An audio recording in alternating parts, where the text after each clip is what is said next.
Teacher, he asked, what good can I do to obtain eternal life? Jesus replied, why do you refer to a deed as good? Call only one thing good, the Torah. You already know how to obtain eternal life. Keep the commandments. Do not commit adultery. Do not murder. Do not steal. Do not give false testimony. All this I have kept since my youth, the man said. At that Jesus said, there is something more that you should do. Give away all your wealth to charity. You have spiritual wealth and become my disciple.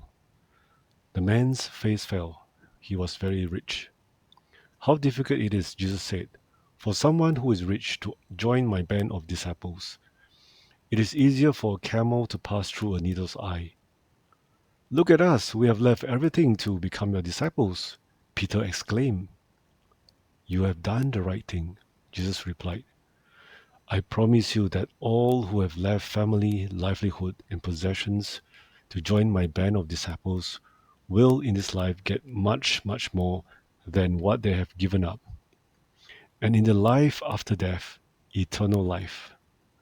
One could illustrate the worth of belonging to my band of disciples by comparing it to a man who stumbles upon buried treasure in a field. What does he do? He reburies it and in his excitement goes and sells everything he owns to get enough money to buy the field and obtain the treasure. Or what one could illustrate his worth by analogy to a man who has spent his life buying and selling rare pearls. One day he comes upon the perfect pearl. What does he do? He goes and sells everything he owns to get enough money to buy it. Don't become my disciples until you count the cost. My disciple must put me before family ties and affections, as well as before self. If he isn't willing to make that sacrifice, he cannot be my disciple. Who would begin construction of a watchtower without first working out the cost to see if he had enough money to complete the job? Otherwise, he might only get the foundation in before running out of money. Then all those who saw it would ridicule him.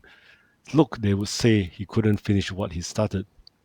Or what king with an army of 10,000 men would launch a campaign against another king with an army of 20,000 without first sitting down with his staff and discussing whether he could defeat the enemy?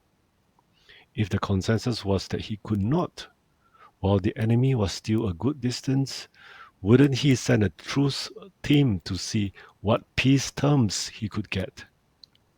In the same way, if you are not ready to give up everything you possess, you cannot be my disciple.